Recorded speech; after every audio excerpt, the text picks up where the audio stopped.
$5, he says something about bung holes.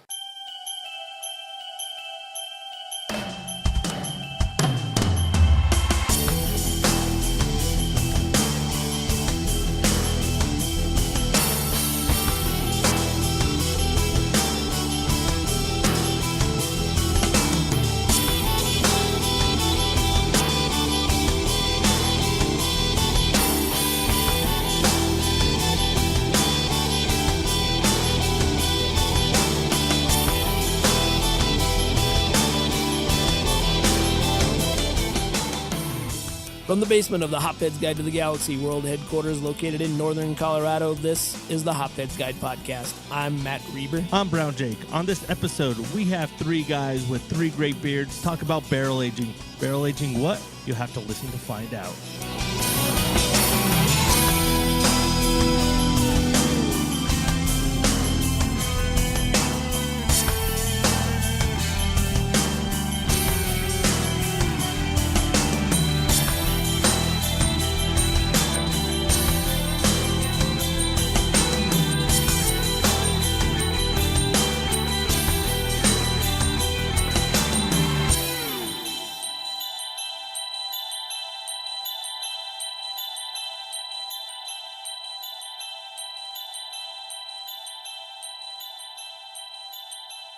Hey there, Hopheads and Beer Geeks. Welcome to another episode of the Hopheads Guide Podcast, brought to you by Beerds by Nick. Hello. With me, as always, is the man who does not accept recommended serving sizes, Jake the Brown Guy. They're more like serving suggestions.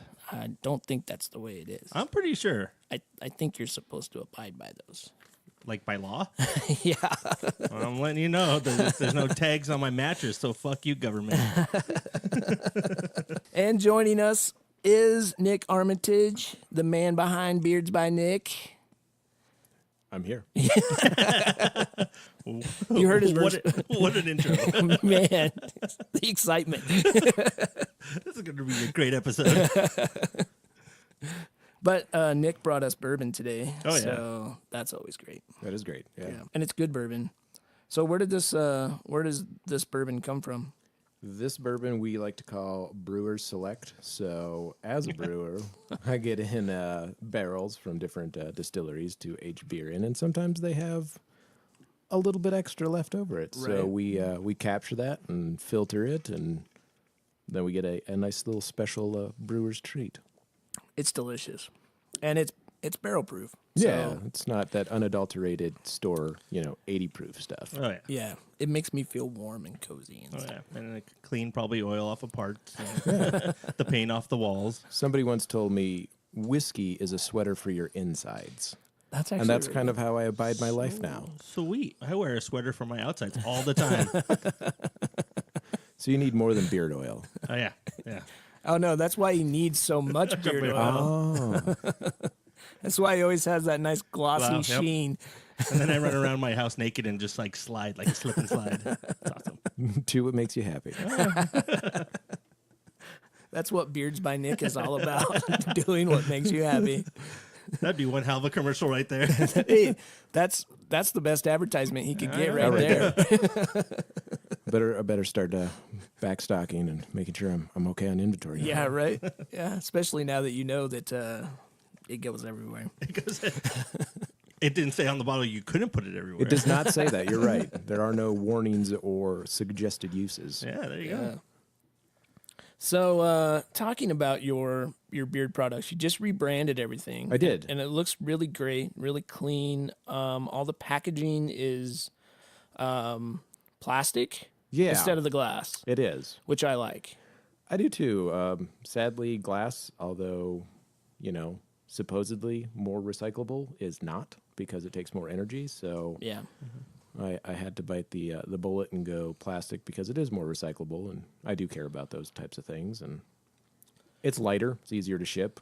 Yeah. It's not going to break on you. You're not Yeah. going to get shards of glass in your beard if you break it. Well, for me, it was just, when I take my beard oil someplace, having a glass like jar or bottle in my luggage always It's makes kinda me really scary. nervous. Yeah. Yeah. So this I like, and I love the spray bottle. Yeah. actually, that was because of you. You said you always take yours and put it in a spray bottle. So I started doing some looking around. I was like, let's try it out, and I'm really happy with it. I use it every day. And I like the spray bottle a lot. God damn it, Matt! You should have patented that shit before you told them about it. I think somebody already got to the spray bottle before I did. There's beard oil in the spray bottle, though. Probably not. Probably not. Yeah. Should have patented it. it's there now. So He's like, and I owed the patent, so. No, I like it. I'm like when the old beard oil bottles had the little dropper in them. Yeah. And I had the bad habit of just kind of putting the dropper in there, not really screwing it back on. And then I would do something and swipe my hand, and it would hit the dropper, and there went the beard oil. and you're quickly like trying to scoop it up in your hand and rub it through, and you're like, and it'll go in the hair and everywhere, everywhere. And just rubbing my arm against the counter, my back, and everything. It was pretty fun. So this was also to help stop that, because I do the same thing. You know, you forget to screw it on all the way, and then you bump it, and you're like, well, damn it. Damn. Yeah. So I'm happy you went to a spray bottle. Now I could just spray it up in the air like perfume and walk through it. You could, yeah. I wouldn't recommend it, but you could, yeah.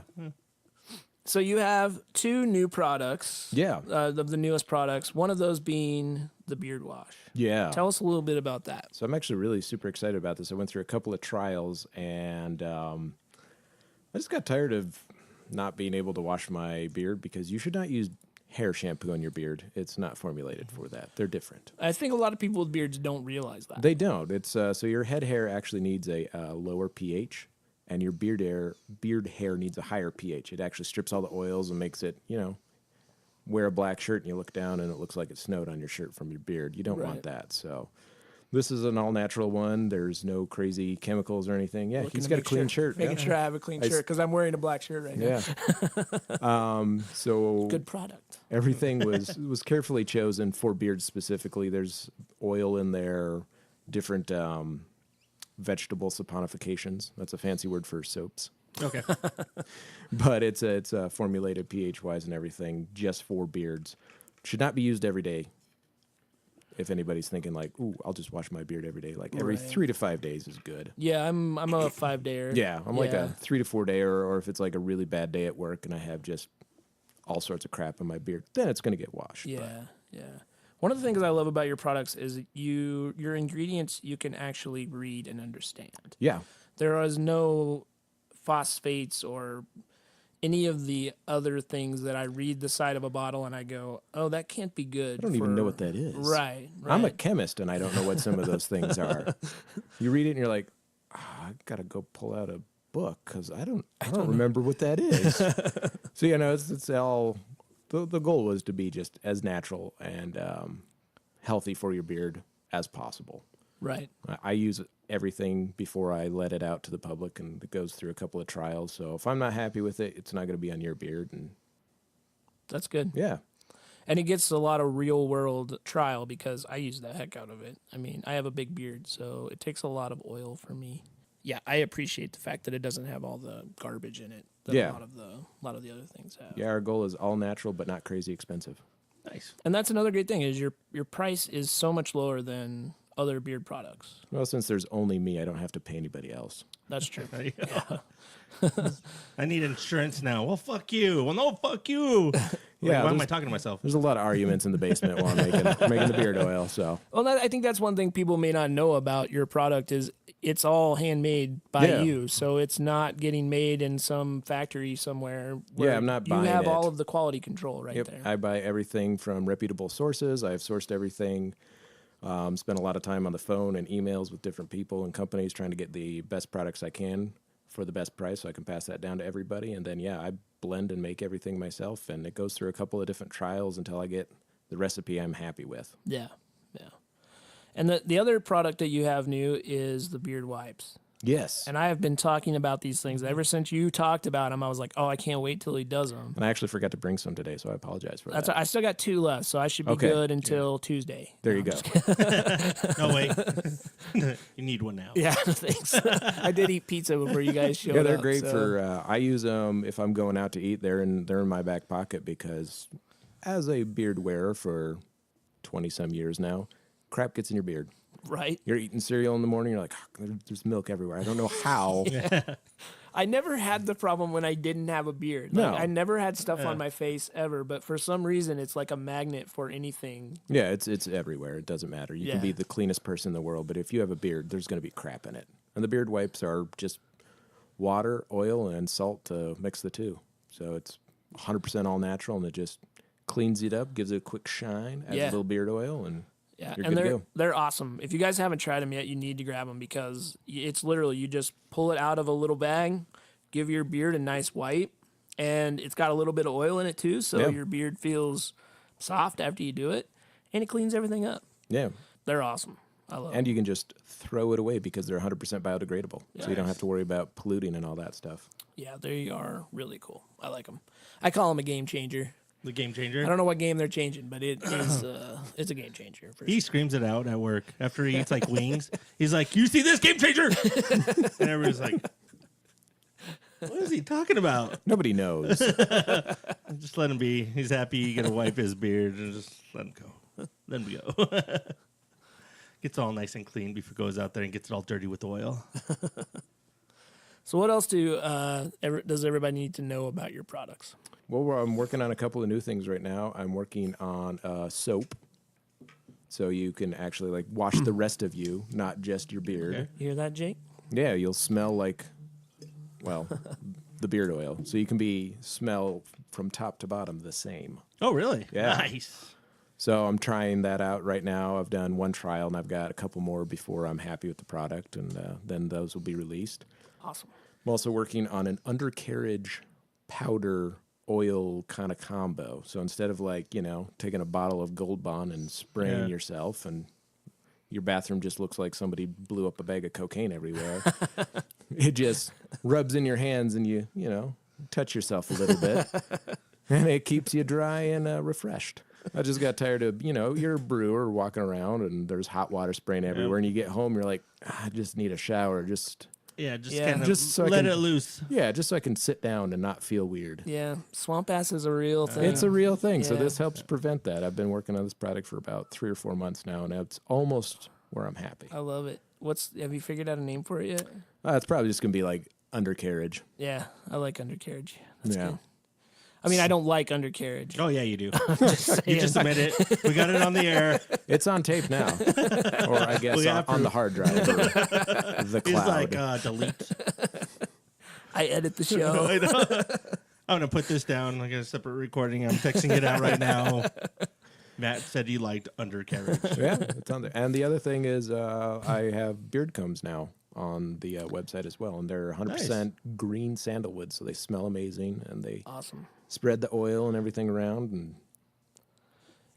So we never really talked about it, but there really are 3 crucial things that every beard guy needs. yes. Oil, Yeah, 100%. a good comb. Not plastic. Not Yes, plastic. Not plastic. It needs to be wood. It needs to be wood. And honestly, a brush too. Boar bristle brush is the way to go. I'm currently trying to source those right now. So Yeah. I'll be adding that hopefully, in 2019. It won't be, in the next week. Nice. Those are essential, I think, for every beard wearer. If you want a beard that looks great, feels great, and the ladies love, you need those 3 things. Yeah, I agree. And the mustache wax that you have for the guys that have the little bit thicker mustache wax is awesome. Yeah, for keeping it under control. I went for a medium hold. I used to make mustache wax. That was the first thing I made like 6-7 years ago. And I went for a heavy hold one because then I was doing the whole like Snidely whiplash curly Q. Right. And that was great, but now I don't wear that because I have kids and they pull on things. So I just like to keep it, a little tamed and tucked up out of the way. So it's a medium hold. It's not going to be winning any beard competitions, but it helps just keep things where they should be. Yeah, and that's on a day-to-day basis. That's really what you need. Yep. So check out Beards by Nick. Where can they find you? It's beardsbynick.squarespace.com. Or you can just go to the Hotbeds Guide to the Galaxy. Yep, we're also click on- on Beards by Nick, and it'll take you straight to his store. Yep, we're also on Facebook, and I think I'm on what's that other one, Instagram? I'm horrible at social media. I have seen you on Instagram. There you are. I don't know that you post ever, but you're there. I'm Mostly there. it's have a random pictures presence. of your face going, how do you Instagram? You're like, I'm old. did I send that? Better than his undercarriage. Yeah. There are no Check out pictures my of that. undercarriage. That's originally why I subscribed. But If you want undercarriage pictures, you're supposed to be on Snapchat. Oh, yeah. I'm not hip enough for that. And you can also save a little bit by putting in the code Galaxy Hops. Galaxy Hops, at 15% checkout. off. Yeah. 15%? 15% off. God damn, you're just giving this shit away. I know. Well, I'm not, but it feels like it. He's like, in the next 5 hours, if you usually get 15% off. Or like, And actually, we're not putting this out for another week. I was going to say I'd let them know it's free shipping through the 23rd, but this won't be out this by won't then. be out by then. You guys lost You that missed on that out one. on Yeah. free shipping. by Sucks the to be 23rd. you guys. Should have been following him on Facebook and Instagram. Yeah, I put Maybe on promo codes Snapchat. up all the time because who doesn't like a little bit of a discount? Right? I love a discount. I mean, that's why I have you as a sponsor on the show. I know. I was going to say. I remember that conversation. See, it's not that we, we just really want your beard products. What do you think I grew a beard? He's like, yeah, we got Nick as our sponsor. I'm like, well, that helps you 100%. Me, Hey, I feel no. like it's mutually beneficial. It is. because- It is. Now it is. When we first had him, I just had a goatee that was really small and tiny. I wasn't doing shit to it. I'm like, oh, fine. If we're gonna get a guy that makes He beard was oil still and beard using wax, shampoo. Oh yeah, He was, yeah. and it was shampoo. Suave green apple. Fresh scent. Ooh. Fresh from the dollar store. Oh yeah. Well, that's where you got to buy everything. Right? Especially if you live in this town. There's not a whole lot of options. All right, so Jake, I think there's something that we need to talk about. Okay. So we both made it to the championships, and we're playing each other Yep. this weekend. Not playing with each other, playing against each other. Or both. It's It's a pretty fun it's league. pretty much two in the same. But yeah, somehow we both ended up in. Well, I know how you made it because your team is pretty much unstoppable. But Thank you. But I managed to squeak in. I don't to know the how. playoffs. Hey man, I get lucky every once in a while.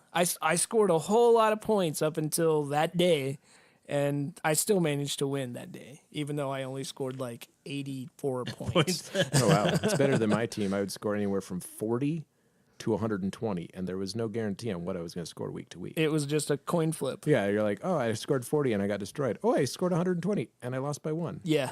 Yep. So, Those are the worst. When Oh, you yeah. put up big points and you lose by, you score 130 and the guy scores 131, that's the worst. it is. I just stopped caring. But so far this season, I'm 1-0 against you. Yes, you are. So, not that makes any difference whatsoever. My guys want revenge. They know what's going on. Yeah, they know this counts it's for. not like, they're actually out there on the field going, I'm going to win this for Jake. Yeah, He they thinks are. They are. Well, delusions. He They thinks make he life gets fun. he Me thinks he and gets Patrick text Mahomes messages. are like this. Yeah. Okay. He thinks he gets text messages from Patrick Mahomes, but really all I did is go in by a burner phone and text him one day and said, "Hey, this is dude, Patrick This Mahomes." is Patrick Mahomes. And I was like, that's weird that you have to put your whole name. Hey, this is Patrick Mahomes, number 11 for Kansas City, the quarterback, the guy on your fantasy football team. I was like, that's kind of weird, but okay. He must have got my number from all those letters I sent him.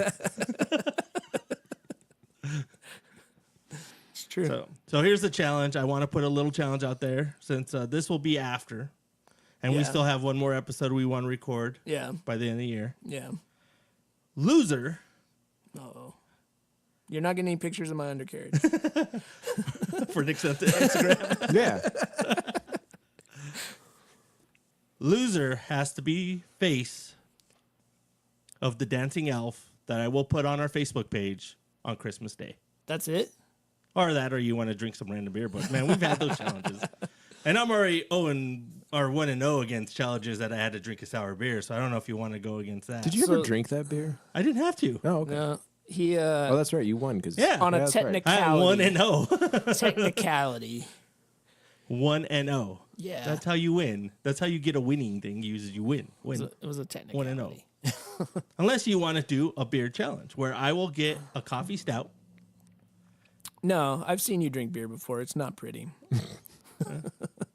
I'm okay with the dancing elf.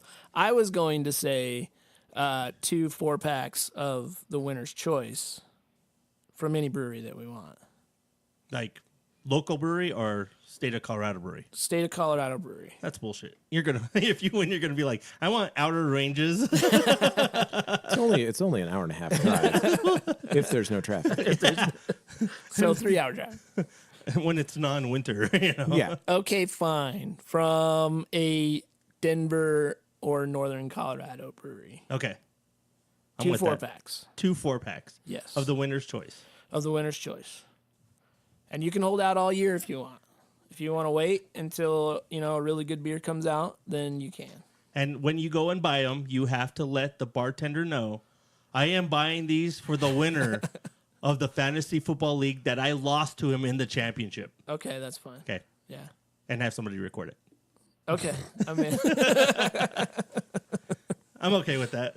and the dancing elf. And the dancing elf. All right. So You're a witness. I'm witness.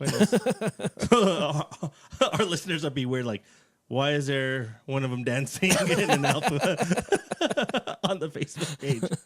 And I'm just gonna put it up there. No text to it, no nothing. Just they'll be dancing. All right. Well, this episode probably won't be released until Thursday, and we'll know by Monday Yep. who the winner is. Oh, Monday So- night. Well, depends. Monday how close night. it is. So I need at least a 10-point lead, at least. But you can have a tight end goes out. I've seen tight end score 30 points. It's cooked, dude. Cook Yeah. could go off. Cook could cook it up. He can cook it up. Or because he plays for the Raiders, he could not. He could. That's true. True. Again, it's going for He's it. gonna be wide open. Going, over here. That needs to win. All right. So that's the bet. That's bet. Then, good, done, witnessed. Witnessed. Patent pending. TM. All right. So Nick, you have a little news. I do. Some of you may know Nick from not only from Beards by Nick fame, but also being a brewer at a little brewery called Weldworks. Yeah, there's an O or an E. I can't ever remember that stuff. Yeah, so after 3.5 years of being at Weldworks, it was a quick offer, but I was offered a head brewer position at a upstart brew pub in Greeley. And offer was a little bit too good to pass up. And after talking with, my wife, like a good husband should, and actually talking with Weldworks before I accepted the offer, got their blessing, and I'm headed to be the head brewer at a new brewery. Awesome, man! Congratulations. Thank you. Congratulations. That's a really good deal because it leaves things open for a little bit more of your creativity, right? Yeah, I mean, I've been part of the creative team at Weldworks and helping with that for the last 3.5 years. But now, if I screw up, it's all on me. Nice. And so part of your job, or you kind of took on a new role at Weldworks before you took this position. Yeah, And that was being the barrel wrangler. yeah. I mean, if that's what you want to call it. barrel technical wrangler, barrel manager, whatever. I mean, lots of different people call it lots of different things. But yeah, I'd been doing that, since the beginning, but I officially took that over sometime early this year. Cool. And yeah. So, but with this new brewery, you're going to have the opportunity to do some barrel aging. I am. It won't be as big as Weldworks, obviously, because we'll be a 5-barrel system and won't have the room. But yeah, I still get to do barrels and all that fun stuff. And this is starting in February, you said? So I'll start there mid-January or so, and then got a few I's to dot and T's to crosses before we're all up and running. But I'll probably start brewing mid to late January. So they already have the equipment set up and everything. Yeah, there's ready a to couple go. of things we've got to switch out and get dialed in, but yeah, I'll start brewing sooner rather than later. That's awesome. Yeah. Is there a do you have like a vision of what direction you're going to go in terms of style, or are you just going to brew it up, brew them all? So, I mean, as a brew pub, there's obviously a restaurant component to that. So it's definitely going to be food centric. It's going to be a beer that's specifically tailored for the menu, with some freedom to go, this has nothing to do with this food, but hey, it's fun. Right. So not really, no.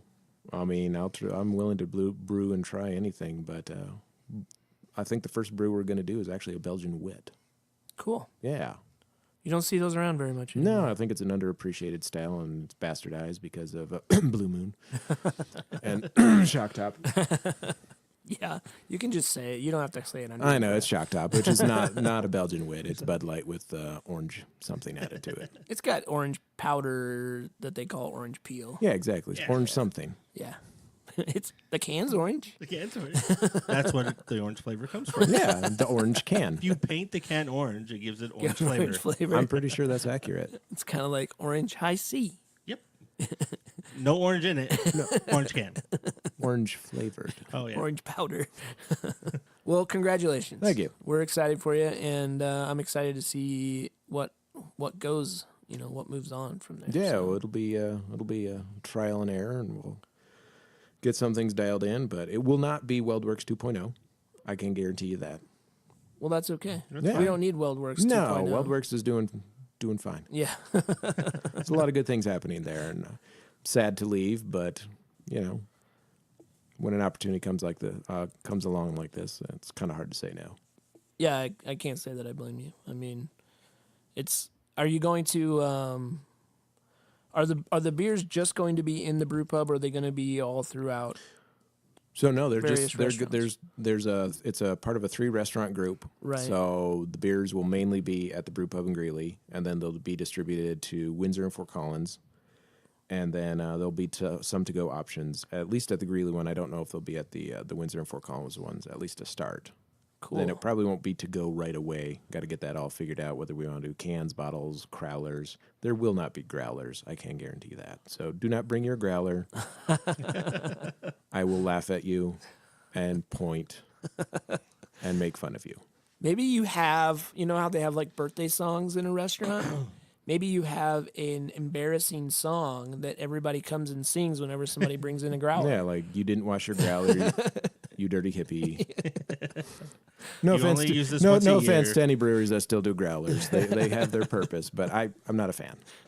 I'm going to start writing the song now. All right. And just everybody starts clapping. Cool. Well, I'm glad because I was hoping that not that I don't already go to Greeley, but it'd be good to have that beer here. Yeah. Mainly because the selection here is Oh, yeah. eh. It's kind of weird. You're in between Fort Collins, Greeley, and Loveland, and there are great breweries in all 3 cities. And then here in Windsor, it's Well, we have a great brewery. They just don't Yeah. stay open late. So if you're Yeah. and you know, they're kinda- after 8 they're o'clock or kind of on the 7:30. other side of town. It's Yeah. almost Yeah. Fort Collins. Yeah. Well, and the restaurants here, like you'll have 4 different Bud Lights and then like 2 craft. Yeah. And it's almost always Did the they same bring 2 did, craft. did they bring back Bud Light wheat? No, They haven't yet. they had orange. They did have orange for a while. They did. Yeah. The orange Bud Light, yeah. Yeah. Not good. Yeah, but you always see high hops, and you always Yeah. see verboten for some reason. Well, they're in Yeah. Loveland. They're just down the road. Yeah, and they do a really good job of getting into restaurants. They so, do. They have a great sales team that works a lot on the on-premise stuff. So Yeah. So that's pretty much any restaurant you go here, that's what you see. And you should see high hops because they're local. They're our hometown. it does make sense. But yeah, I'm excited to see some good stuff for sure. All right. What else? What do you got, man? Well, I went to a beer festival last weekend. Oh yeah, you went to a beer festival. Yeah, Denver Beer I didn't get to Festivus. go. But Oh, my that's right. Stupid anniversary. I told you, dude. You should have just left. Don't worry, she doesn't listen. Not yet. So I went and checked out Denver Beer Festivus down in Denver. It was at the Sports Castle, the old Sports Authority building in downtown Denver. It's like 1000 Broadway. That was pretty cool. It threw me off a little bit. I thought as you walked in this place, there was maybe I found maybe 5 or 6 breweries, and there were supposed to be 70. Oh, And I was like, oh, crap. This is kind of weird. Maybe all the other breweries were like, screw this. We're not doing it. And then, oh, there's a little ramp. What goes up there? You went up 1 level. Hey, more breweries. Went up another level. More breweries. wow. So it was actually pretty cool that they used the whole building. So for the beer fest, No, that's the nice. whole bad part was if you wanted to go around, go up, and then you're like, well, I want to go back to this one place down there. So you walk back down and you're like, oh, yeah, they're supposed to open and tap something at this one. And you're walking back up. So being a fat guy, when there's no elevator, I did not like it that much. But you're burning off all the alcohol that Yeah, I you're really consuming. don't So you're a little bit less drunk. Yeah. The least they could do is elevate you to the top and then let you walk down. Yeah. I Well, mean, come on. Or do a better map system of where everybody's at, because it did catch me one time. There was one brewery I really wanted to try. Went up and went to every floor, got to the floor, and asked somebody, like, hey, man, I thought so-and-so was supposed to be here. And they're like, yeah, they're on the first floor in the corner. I was like, are you freaking kidding me? All right. I don't know how you could have missed them. So, Sounds like rare beer. oh, is it not like a multi-level? Or? Yeah, it's like 2 or 3 levels, and I mean they do have an elevator, but you can't bring alcohol in the elevator, Oh, that'd be really weird. Yeah, you can't have people boozing it up in the elevator. or Why? even on the it's stairs. heavy machinery. You can't operate heavy machinery with a drink in your You're hand. pressing a goddamn button. It's the same as drinking and Wow, driving. So what if they have somebody manned that you tell them what floor you wanted to go to? Well, then they got to have another volunteer, Then that's Oh, the that's right. that's a and that person designated can't driver. drink. Well, that's fine. That's fine. He's a designated driver. Yeah, designated driver of the elevator. My kid knows how to use a goddamn elevator. She's 4 years old. My kids love elevators. Yeah. It's weird. That's not weird. They're great. My favorite thing to do in an elevator is right before you get out, hit every Every button button. and then get out.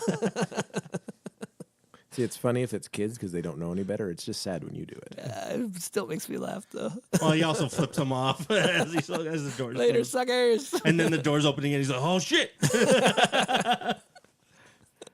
I do it in Vegas every time. All the time. Every time. Well, nobody cares in Vegas. They're all not really there. Yeah, that's true. They're probably just like, man, this elevator ride is really long. Seems like we're stopping at every floor. They're either crying in the corner Yes. because they lost all their money, or puking in the corner because they spent all their money. True. So I had a good time. It was a cool little festival. It's one of, like the Collaboration Fest, they had a beer ready for you Oh, in a nice. glass. So as you walked right in, you got your drinking glass. Already had a beer in it. And you're Hopefully, good it to was go. a good beer. Oh, yeah. It was a stout by Wood Boss. Oh, nice. Yeah. So it gave you a little bit of time. You're not like looking, oh, I need to sit down. Where are we going to go first? And there's a line. So you're just like, oh, I'm just going to chill and walk around. And everybody's like dressed up in ugly sweaters and Oh, yeah. Christmas outfits and shit like Was there a that. Festivus pole? Yes, actually, there was an area where, I don't know, the new little touchscreen dealies that take your picture. Oh, sure. Yeah. So they had one of those, and they had a whole bunch of poles behind it. So if you hit it, and then it did like the whole boomerang picture. So whatever action you're doing, it did in reverse, and then over and over again, and then sent it to you. That's pretty cool. So they had multiple different areas. Like one had like a present area and a skyline of Denver, and they did maybe one on every floor. They had the silent disco and a big, huge area for this, and they also had for feats of strength wrestling. No. Awesome. So it was actually a really fun festival. Everybody was having a really good time. Got in early. I did the press pass, but it got me in an hour early with the feats of strength people. And there was really not a lot of people that bought the hour early thing, so that was really cool. It's nice. So I got to go around. Got to actually try Snowflake from Stranahan's. No. So that was really good. I enjoyed that a lot. And you didn't have to sit in an RV or a chair for like a week in the cold Oh, yeah. overnight Yeah. for whiskey. I Yeah. did have to buy the Fort Collins passport, though. But for $10, I didn't care. Yeah, for Well, $10. technically, you needed to buy the Denver passport. Yeah, technically. You just got lucky. Yeah. I did not know. I argued. I said, that lady said if I bought one of these, I was supposed to get that shot. He goes, no, it's supposed to be the Denver passport. I'm like, she did not say that. She said if you buy any of these. And I go, I don't live in Denver. I live in northern Colorado. We have Fort Collins. I was like, close enough. Verbal contract. I was like, she said shot. Where's my shot? Did you get to air your grievances? They did have a book. No, they had a typewriter. You're supposed to type your grievances, which nobody was using it because they're all millennials and they don't know how to use a typewriter. They looked at it and like, wait, I have to type? Wait, What is I this can't just thing? speak it? they're like, where's the Bluetooth Typewriter. button? Type. Well, my grievance is this typewriter isn't voice activated. Well, it sounded like a pretty good event. I wish I could have went, but instead I was drinking lots of bourbon in a cabin in the mountains Oh, poor baby. Yeah. With your wife. with my wife. I loved every minute of it because we went up there with the plan of having no plans and just enjoying being in a cabin in the woods. Sounds wonderful. Yeah, it was great. I drank a lot of bourbon and did a lot of nothing. There you go. Read books, and that was about it. Nice. And all of my pop-up books are all now read. It took me a whole weekend, but I got through all 5 of them. He did it. Well, I figure since we're drinking bourbon Yep. and we got somebody who knows about barrels, we'd talk a little bit about barrels Sure. and beer in barrels and how delicious that is. Are you talking about barrel-aged beer? Yeah, Possibly. beers barrel-aged in barrels. Beers, barrels. Let me get Battlestar let me get- Galactica. Battles. I think one of the things about barrel aging beers is how incredibly popular it is now, and it's almost expected. It is. If you're going to be a brewery in the U.S. right now, not specialized in one area like lagers, like the wonderful Bierstadt Lager House, which is one of my favorite breweries, Right. you're expected to brew an IPA, some sour now, and then a barrel-aged something. Usually a stout, because those Yeah. are popular, but you almost have to brew those. Otherwise, people won't even look at you. Yeah. At least the beer geeks won't. And that to me, it's great because I love barrel aged beers, but logistically, it has to be a nightmare. Yeah. No, it is. It takes up time, space, resources. You're just looking at that barrel going, someday you're going to be really good, I hope. Or you hope, yeah. If you don't get infected or oxidized or something, Me and you are going to be best friends. I'm going to taste you and love you and touch you. Do we need beer while we talk about Sure. this? Sure. What beer do we want to drink? Jake? Something barrel-aged. Yeah, let's do that. I got plenty. Unless you have something already planned. Doesn't matter. No, I didn't have any plans for beers at all, Okay. except for drinking them. That was the only plan that I had really set. So with the logistics of it, you already touched on a few of it. You have to have time, you have to have space, you gotta have the money for You one. do. Barrels typically are not very cheap, at least good barrels. Yeah. And then you got to get them fresh. You can just buy a barrel from a guy on, Facebook Marketplace, but it's probably going to be garbage. Right. Yeah. And so Wiley Roots. Wiley Roots, what? Oh, they all The glasses all say Wiley Roots. all stand. Somebody's a fanboy. Yeah, he is. He even said it on the air. I was like, wait, I told him to open fiction. Yeah, I'm sorry. That's all right. They're good guys. I love guys. So, I think part of the logistics that has come into it now is, of course, sourcing the barrels. Yeah. And with so many breweries competing for barrels, you It's- guys, at it's actually- Weldworks, you have a lot of barrels. I just did inventory because I'm training my replacement here, and we have 240 clean barrels currently. So that's just what you have That's full. aside from your your souring program. Yeah. Okay. And so, sourcing those barrels, for you to have access 240 plus the 240 that you guys have probably already disposed of from all the other beers that you've brewed, it's got to be a task in itself. It is, yeah. So it's dealing with brokers, or if we're lucky enough, like WeldWorks, we deal not exclusively, but we have a really good relationship with Breckenridge Distillery, and we're able to go actually just drive up there and pick up barrels.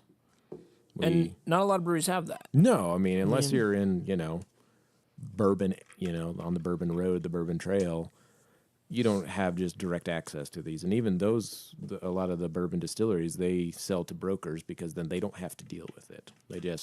Somebody comes in, buys like 4 semi-loads of barrels per, month or whatever, and hands off. Yeah. So it's dealing with brokers. There's Rocky Mountain Barrel Company down in Denver, and Midwest Barrel Company, I think, in Omaha, and some in California, Florida, all over really now. If you're a distillery and you're making bourbon, you can only use that barrel once unless you're making something else. So they're happy to get rid of them, and breweries are happy to buy them. So what about second use barrels for breweries? Do you typically once you put like a stout or something in them, are you trying again, or do you base it off the barrel? I think you base it off the barrel, depending on what you're going to want to do. I mean, you look at the classic example of like what Bourbon County did. Bourbon County barley wine, typically, at least historically, was they aged Bourbon County stout, and then they empty it, and then they aged the barley wine in it. Something like a barley wine might work for that, but I want that barrel character. I want that spirit character. So if you're doing a clean barrel, for me personally, I say one and done. I did a couple experiments at WeldWorks where we took a couple of fresh dumped Medianoche barrels, like literally emptied that day, and then I filled them right back up with Medianoche, and they were good. Were they the same? No. Definitely like a lot of the spirit character and stuff was gone. Yeah. Definitely much more oak forward, which some people like, but that's not what most people want. If you say it's a bourbon barrel aged stout, I want to taste bourbon. Right. Yeah. I mean, that's what I enjoy. I want to get. I don't want it to be like a glass of bourbon, but I at least want some characteristic of bourbon. So what about these some of these breweries that are actually opening up distilleries that are actually doing, they're making their own bourbon, Sure. emptying it, putting in a stout, emptying it, filling it back up with bourbon. So it couldn't be called bourbon, then. Well, it could be straight whiskey. Well, yeah, they are whiskey. And then We had this lesson during Yeah. the hop seat questions. Yeah. Okay. For those of you who are not patrons, you missed out on the bourbon lesson that we got during the hop seat So questions. just become a patron. Yeah, There you you just go. need to become a patron. and just Thank you, Nick. repeating the cycle over and over again. It definitely. You're layering. The wood's going to absorb, and you're going to have different oxidative reactions and reductions of tannins and things like that. So you're definitely creating something unique. I don't know exactly long term if that's a sustainable thing, because eventually you're just going to kind of reach this homeostasis in the barrel where it's not going to have anything to give. Kind of like if you're doing a sour program over time and you're using that same barrel, it's going to be different every time, and eventually you're just going to reach a time where that barrel is just the barrel. Right. Just explodes. Well, that happens. That happens when people aren't paying attention. So when you get a barrel, are you just taking the first ones you can get, or what do you look for in a barrel whenever you're picking them out? I look to see if they're intact. I mean, if you got hoops falling off, you're probably not going to want to use it. It means it's been sitting dry somewhere, not taken care of, and you're going to lose all the beer you put into it. Right. It's just going to leak out, and it's going to make a mess. Yeah. So you're looking for, kind of the quality of the wood. There's no giant cracks in the head. All the bungs are in the bung holes. That's my favorite part of barrels. It's the only reason I had this topic today is so somebody would say bunghole. It's my favorite thing when you get a fresh barrel in. Like we just got some Willet barrels in at WeldWorks, and I was able to, pop the bungs out, and I just walked around the brewery like, who wants to come smell my bunghole? Because it just makes me giggle. I love it. And so, you want to make sure everything's intact and as it's supposed to be. And you're looking for just the structural integrity of the barrel. If it's, you got cracked staves that look like, if I put beer in there, I might not get the beer back out, or it just might all come out. Right. Probably don't want to use it. So, and the fresher the barrel, the better. I mean, fortunately at WeldWorks, we're able to go pick up the barrels at Breckenridge a lot of times, and they're emptied on Monday, and we're filling like on Wednesday. Ooh. So they are Fresh. Could be filling them on Tuesday, but you're drinking all the whiskey out of them on Tuesday. Yeah, so. and I'm off Do the on bunghole. Tuesdays. I don't know how you drink, but that's how I drink. Just straight out of the bunghole. It's a beautiful experience. You want a relationship with your barrel, and that's the only way you get it. Normally, you had to pay extra for that. Oh, yeah. Show me on this barrel where he touched you. The bunghole. You knew it was going there. It had to. So, Jake, tell me about this delicious beer that you're drinking. I would imagine that someone really fantastic purchased this beer for you. Yeah, well, I went down to Fiction. No, so one of my good buddies was happened to be down in Fiction, knows I'm a big barley wine lover. It was me. There you go. He had to throw it in anyway. And said they had a bourbon barrel aged barley wine that they're doing bottle selling off. Would I want one? I'm like, what the fuck? You don't know me? Yeah, I want one. So it's Face Your Fears from Fiction Brewing Company. And this one is based off of the Stephen King book, It. I love the actual artwork of it. It's the front of the brewery, but out of the gutter is a nice little red balloon coming out. So, Oh, I see, yeah. So, and to talk about the beer, it's a really good barley wine. Get a little bit of bourbon notes to it, not really too heavy. It's not over the top oaky or bourbony, but it's got a nice balance to it. Yeah. A little dry, cleansing on the palate. Yeah. And I always love a really good barley wine. So, but thanks, Matt, for grabbing this for me. Oh, you're welcome. It was nothing. I'm glad I could bring it back and share it with you. I drank a lot of this when I was at the brewery. They had 3 different variants of it. Yeah, no, it's really good. I And really like it. they had, this was by far my favorite, definitely. And I've been drinking a lot of Fiction lately. They have just been They're killing it right now. Yeah. I mean, Brittany she's on fire, man. She's doing a really good job over there, and I love the beers they're brewing over there. Yeah, they're doing a really great job. Yeah, and some of their they're a tiny, and talking about logistics of having a barrel age program, that place is tiny. Yeah, and they've got super tiny. I mean, they've got their brew house crammed in there, and somehow have managed to find room for a few barrels. So I mean, that's having a barrel program in Denver right now with just the cost of everything and having to cram everything everywhere is it's a logistical nightmare. But kudos to everybody who's doing it. right. Yeah, I mean, you go into someplace like Black Project where we went into their barrel room. Oh, yeah. I don't know how they even get beer in and out of that place. I mean, it's gotta be the magic of Skip. Right. He's a magical man. He's a magical man. It's like, voila, and the bottle just appears out of the barrels. Well, I don't already know. bottled. I don't know how it works for you guys, but that's how it works for me. Oh, so I just say Skip, and then things appear.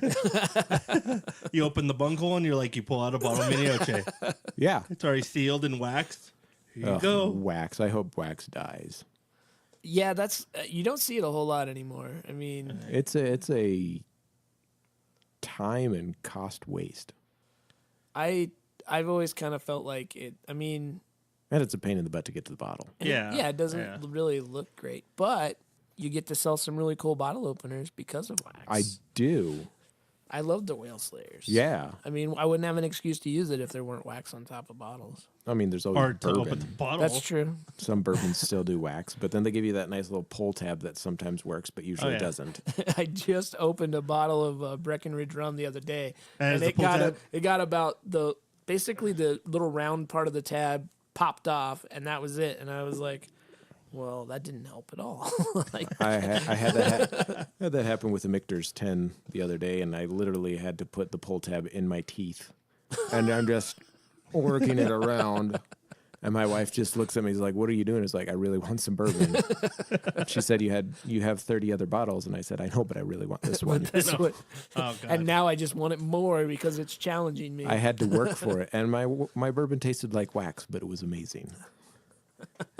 And everything still tastes like wax to this day. I think it's still in my teeth. Yeah, beer lovers and bourbon lovers are pretty much the same because I get the same way. I come home one time and I'd like, man, I want a good glass of scotch. I want to sit down, and I don't want to think, and I just want to Yeah. experience for 10 minutes and before everybody's yelling at me. Yep. And I open up the cabinet where I keep most of my, cellar stuff, but that's where I keep most of my scotches. And I'm just looking at it going, but what scotch do I want? It's a tough. Half the time, I used to do that with beer. I'd go down to the beer cellar, and you're sitting there, and you're like, I have too many choices. I'm gonna go drink some bourbon. And now I look in my bourbon cabinet. I'm like, I'm gonna go drink a Pilsner because I can't decide. Then you open your beer fridge and I have 4 different pills. I'm just gonna have a glass of milk, and I'm gonna go to bed. And at 10 o'clock, you're like, I should go to sleep. I'm just gonna drink a glass of water and go to sleep. Yeah. It's a whole thing. I usually end up not drinking because I can't decide. I never have that problem. Well, you don't have kids. It's true. Yeah. Kids And when you drink- have a small window of drinking time, and you can't decide. There's a certain point of that. If you don't, it's like You got 15 minutes, and if Yep. you can't make that decision, you're not drinking. You're not drinking. You're not. That does seem like too much pressure. You're- I'd fold every time. And your wife's sitting there with a glass of wine, and you're like, this water's really good. Yeah. And then there's also the second beer time. You can Ooh, have your yeah. first beer, and then you're like, you look and you're like, oh crap. If I finish this in the next 5 minutes, I could have a second You beer. can, yes. Or if you're like, and it's like half of a glass, and you're like, oh, I could power through this. right? it's a 19% Avery Gold Foil Stout, but I could do it. I could do it, and I could have a second beer tonight. And I can still get my kids in the shower and out safely. Yep. That's the most important thing. Oh, yeah. Is she really FaceTiming She's you trying right to now? FaceTime me right now. She heard your podcast already. I She heard was you watching didn't want live. to. I heard you were upset. We went and celebrated our anniversary. And you'd rather go to a beer festival. No, honey. No, that was Jake.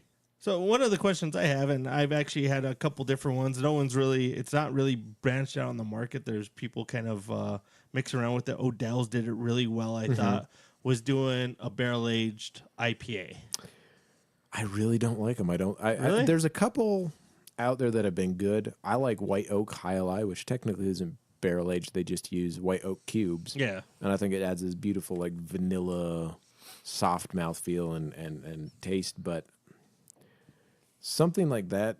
So barrels provide tannins, as we know. And you have this window. And they say anywhere from 6 to 8 weeks is where you hit your tannin peak. And then it starts to fade. And with an IPA like that, if you're sitting on an IPA in a barrel for a month, it's not going to taste good. It's just going to be oxidized, and all the hop character is going to turn to Dawn dish soap, and it's just. So I think if you do something like what Highlight at Scarcia D, and you're doing that white oak like chips, where it's just a quick dose, and you're probably soaking out a lot of the tannins before, they can be beautifully done. But overall, I'm kind of glad that style died. I was a huge fan of when it did come out, Mercenario, but it did have that short little window. But yeah, that was the tequila barrel aged Yep. one, and that also works out because you have that higher ABV, and then you got a little bit of a buffer there that kind of works in your favor. So, And I didn't even think about it. I should have brought the opposite version of it, which was the tequila aged in the barrels. the mercenary barrels, yeah. Yeah. I have a bottle have a of bottle the of the that. Jameson IPA cask. Oh, do you? One they did. It's not good. The stout and the porter one were solid. The IPA one's just somebody gave it to me. I was like, oh, thank you. Yeah, I tried it at GABF, and I wasn't that impressed. No, there are styles that lend themselves to barrels, and I think you got the sours and things like that, things that can sit and just become something unique and new, and stouts, barley wines, even quads, some heavy porters, things like that. They're just better designed for barrels. Yeah.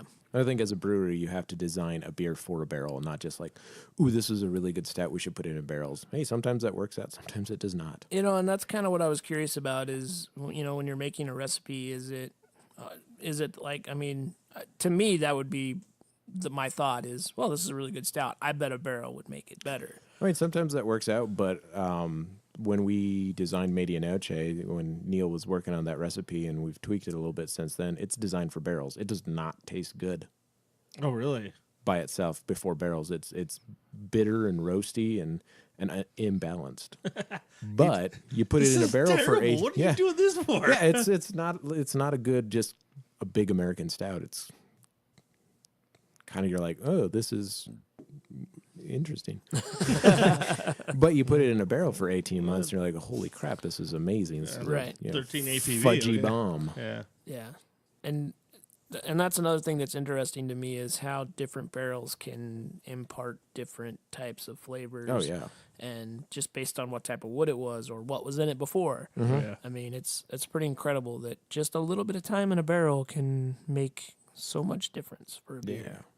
I mean, like barley wines, for example. To me, they're meant for a barrel. 100%. I mean, I will just say, as a last plug for WeldWorks, we do have a non-barrel aged barley wine coming out that's going to be amazing.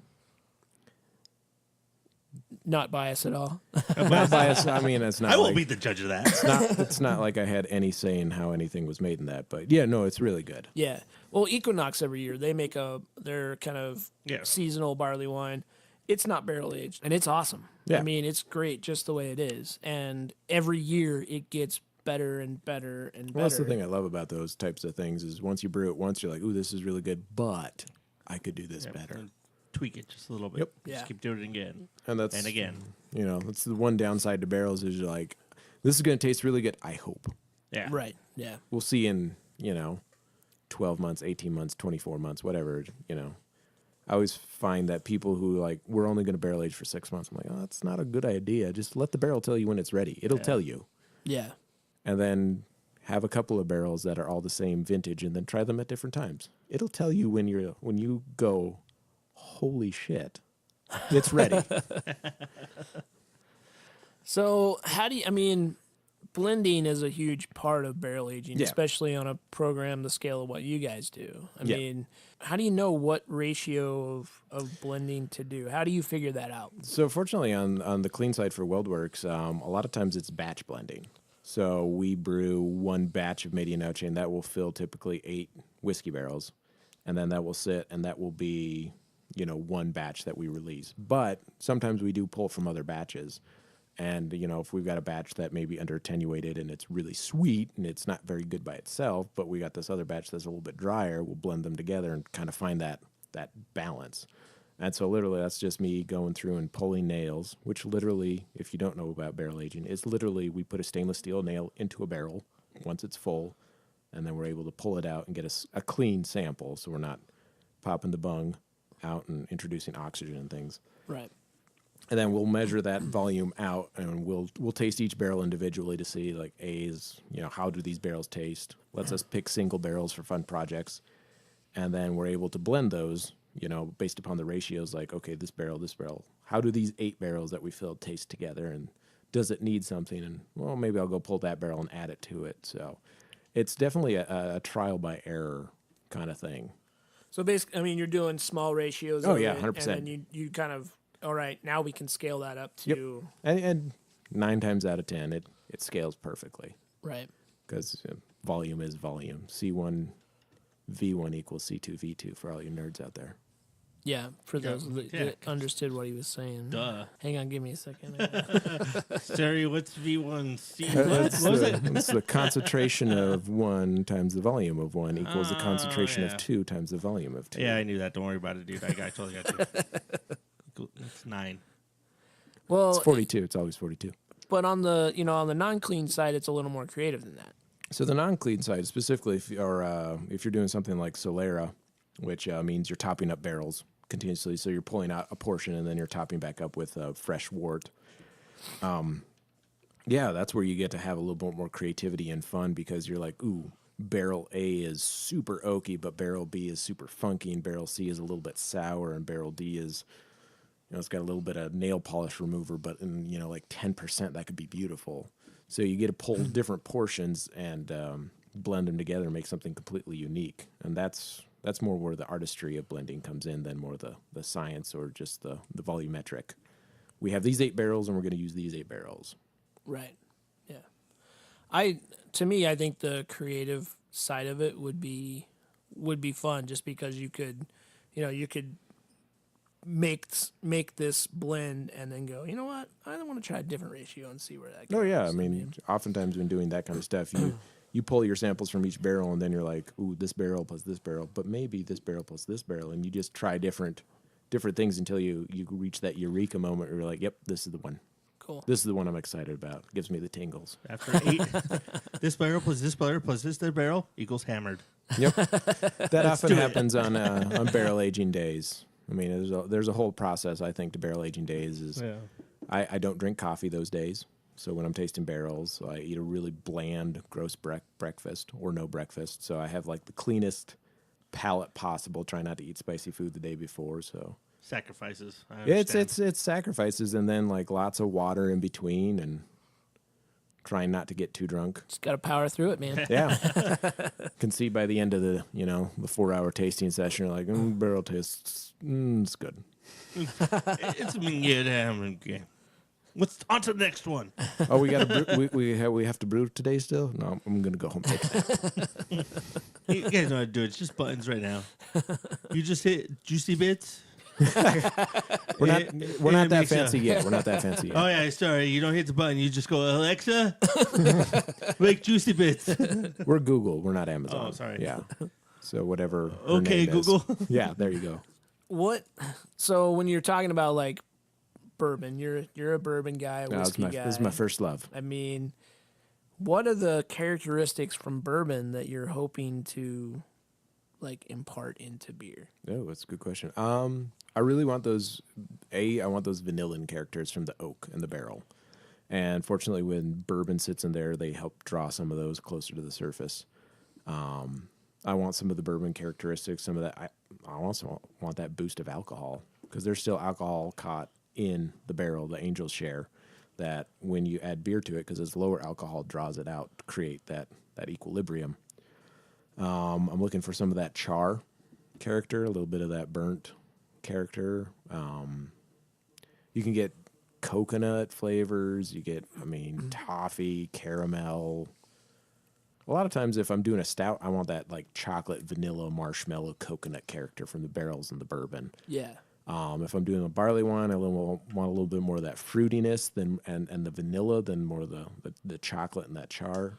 I definitely like when the vanilla characteristic Oh, comes yeah. out in a barley wine. It's beautiful. It adds a little bit of dryness to it, in my opinion. Like It just does. gives it a little bit of dryness. It makes you want another drink. Yeah. Because sometimes barley wines can be a little cloying, especially when they're barrel aged. You're like, this is really good, but I need some water or some coffee. And then the beautiful things about each barrel is completely different because they're from different trees. They have different bourbon treatments. Each barrel is its own unique organism, and it lets you tell, or it tells you what, like WeldWorks is known for adjuncts. Surprise. And the barrels let us tell us what we're going to do to them. That's good. Yeah, we don't just like pick like, we're going to do this. We let the barrels most of the time tell us what we're going to do. He rubs his Yeah. bungle. Hey, guy. Yeah, I let it talk to me like, What would you like me to oh, do great to you? barrel. What do you want me to, what weird thing do you want me to add to What you? would you like me to put in you? You already stuck your beer in me, man. Like the peanut butter cup one we just came out with, that batch was just super chocolatey. It was really milk chocolate, fudgy, brownie batter. And we thought like, it'd be great in this is peanut butter cups. And everybody went crazy for it. So that was the barrel. Yeah, that, it was that the barrels. created Yep. that. It wasn't a. So Medianoche by itself is, after time, just pretty chocolatey, but then the Yeah. barrel with the vanilla characters and everything really pushed that fudge brownie batter kind of flavor. So with something like that, with your peanut butter cup, at WeldWorks, was it a matter of taking it out of the barrel, putting it into another stainless steel vessel, and adding the peanut butter cups, or Yeah. do you have like some sort of like, I don't know, other way of doing it? Do No, you, it's Magical are peanut you butter are cup you just injector. cramming peanut butter cups into the bunghole? No, because then if you want to use those barrels for something else, like say, I don't know, bottle openers or a chair or something fun, you got to get those back out. I think And they adjunct, taste like peanut butter, or smell like Or peanut butter. Don't use the barrel again. I think adjuncting in a barrel is just a pain in the ass later on. Yeah. So we always adjunct at WeldWorks in stainless. Okay. So we'll empty all the barrels that we've picked for the blend onto whatever we're gonna, coconut, vanilla, peanut butter cups, whatever they're gonna do in the future, coffee, whatever. So we age it on that, and then we let that sit for a time until we're like, ooh, yes, this is ready, and then it will go to packaging. You have to taste the barrel and go, okay, this is it. This is the best it's been so far. Yeah. How do you know that's really it? Well, we were fortunate enough that we we didn't know at first. We were like, oh, a year is going to be good. That's what Bourbon County is. Everybody loves Bourbon County, whether you like ABI or not. It's a great beer. Right. Yeah. People still wait in line for it. Yeah, regardless. you sell your soul a little bit every time you drink it, but it's really good. That's not true. But it kind of is. But it kind of is. So that was kind of our standard, like a year. And then we did an experiment where we're like, well, what does it taste like at 10 months? What does it taste like at 12 months? What does it taste like at 14 months? So we had one batch of barrels, and we tasted all the barrels at different times, and we're like, okay, we're going to do a single barrel of this barrel at 10 months. Well, what does this barrel taste like at 12 months? And they're all the same batch, all the same type of barrels. And we kind of found like that 16 to 18 month time was just the best. We didn't think it would get better from 10 months to 12 months. It did. No way it can get better from 12 months to 14 months. Oh, it did. Well, what is 14 months to 17 months or 14 months to 18 months? And every time we tasted, we're like, this is better. The brandy bourbon one we just did was 24 months in a barrel. And the barrel kind of tells you when it's ready. You know, you taste that and you're like, oh, it's so you smooth, don't mellow. roll the dice. If you feel it, if you're tasting it now and you're like, you know what, this is really good, you're not like, let's give it another month. If it's good now, it might get better. Sometimes you do. I mean, it's a crapshoot. Barrel aging it's not an exact science. The barrel tells you when it's ready, but sometimes you're like, it might get better. And sometimes it does, sometimes it doesn't. Yeah. So, And from doing tours at distilleries, that's kind of similar to the way they decide which one of these whiskeys is going to move on. Like, this is going to be a 2-year whiskey. This is going to be a 4-year whiskey. It's kind of the same thing. yeah, there's sweet spots in the barrel warehouse. Yeah. I mean, we kind of are mapping that right now where we're like, the barrels that are sitting right here are going to be amazing at 12 months. And even in the stacks. Right. You get different characteristics about how close it is to the ceiling based upon temperature distribution. And that's going to change because now you have, I mean, at WeldWorks, they have new space Yeah, so that they haven't used before. yeah, The whole block. we did buy the whole block. Yep. Yeah. I'm still saying it's It's a we till then. Yeah. Yeah. and even I then mean, after that they still love me and I I still just love worry them. about the children. You kick those poor little children. We're not out of kicking the school. children out.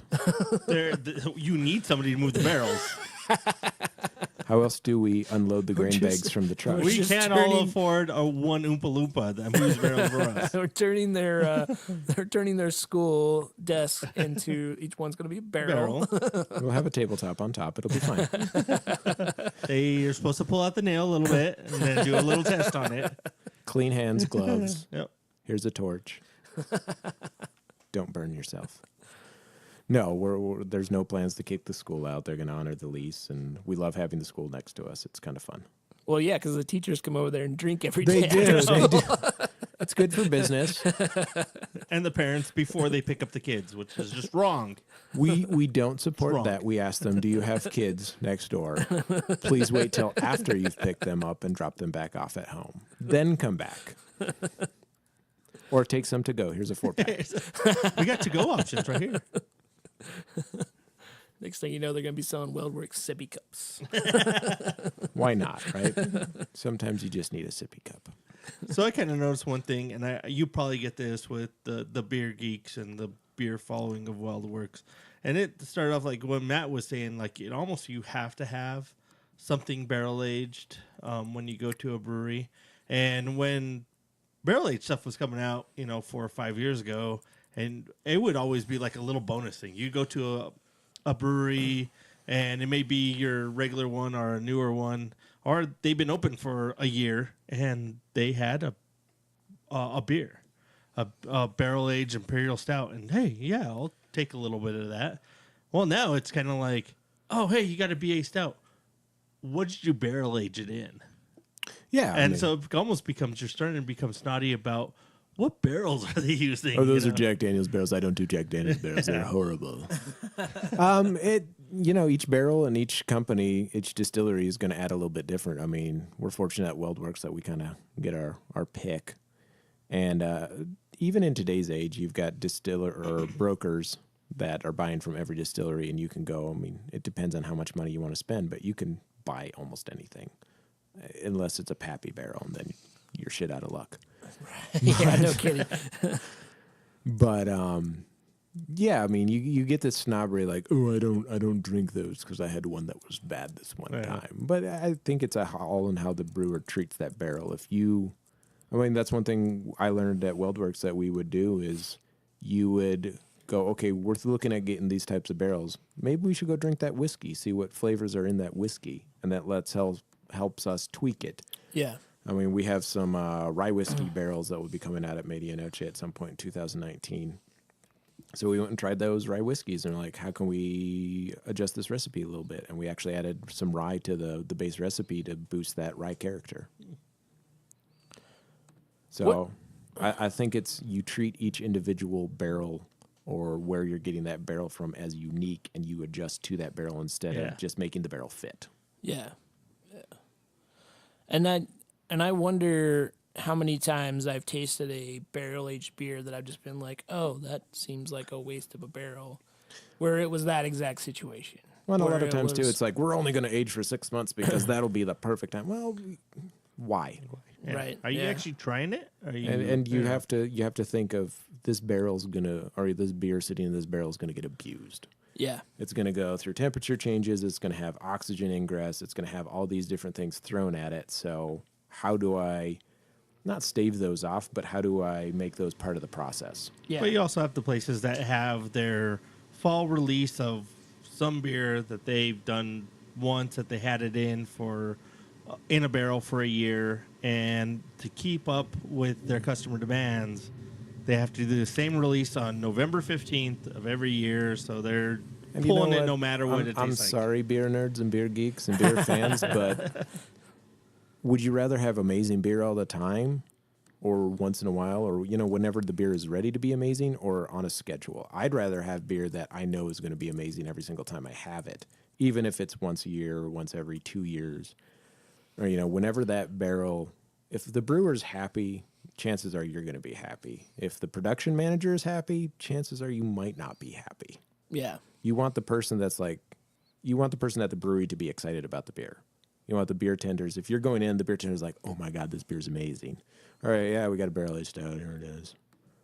If the brewery's happy about the beer, chances are you have a better chance of being happy about the beer. So be patient.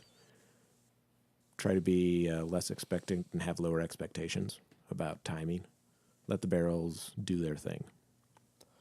I have to agree with that, because I do get annoyed with hearing I don't understand why they haven't come out with another, whatever it is. I mean, you name any brewery. I mean, Trophy Hunt from Cerebral. Yeah. Great beer. There were people who were upset because they did not come out with another Trophy Hunt. And I said, the expectation to duplicate that beer from last year is pretty high. Yeah, I mean, a barrel also it's a crapshoot. I mean, sometimes barrels get infected. You can do everything right, like we did at WeldWorks with Reserve, and things go wrong. Yeah.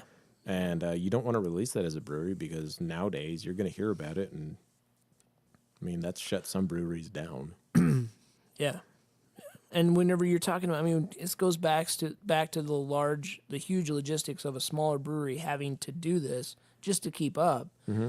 I mean, you're right. You could have a situation where it could break a brewery if they have one bad batch of a barrel-aged beer. Especially if there was a good batch before and people are excited and it's all hyped up. And we're gonna get up at like 3 a.m. and we're gonna go stand in line so we can get a bottle of this beer. And then you got the whole, beer commodity market, or what used to be trading but now is just selling. Right. Yeah.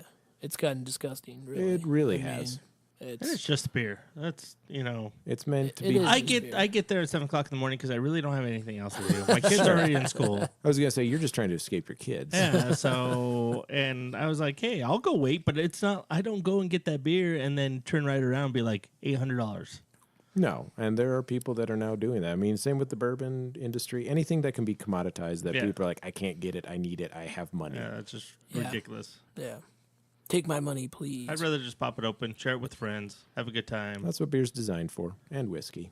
Really, any beverage. Except that Trophy Hunt. Fuck you guys. I'm drinking that by myself. I have one more bottle left. That's mine, all mine. Well, fortunately, I do know Sean, so I'm sure I could get some. Yeah, you probably could. There's probably some sitting around. You're screwed over. I guarantee you, he's got some bottles sitting. Yeah, if you know any somewhere. brewer, they're not going to be like, let's sell these. There's always that good 15-20% that they're putting to the side. I won't say it's 15 to 20%, but sometimes you're like, let's save a case and see how it goes. Oops, we drank it all. How did that happen? All right, so I want to talk about whiskey for just a little bit, because we're all whiskey guys here. And No, we're not. I'm a Scotch guy. Scotch is still whiskey. It just doesn't have an Scotch E. is whiskey. No, it's not. Yes, It's is. why they call it Scotch whiskey then. No, that's you calls it Scotch whiskey, and everybody else, I call it Scotch. But it's Scotch whiskey. It is Scotch whiskey. That's the American terminology. Since when did you Been become some whitewashed. Scottish snob? You're brown. Yeah. So I will have to say this, that whiskey actually was coined by the Scotch. oh, good. Because I hate you. The Irish and the Scottish started calling it whiskey before we did as Americans. Okay.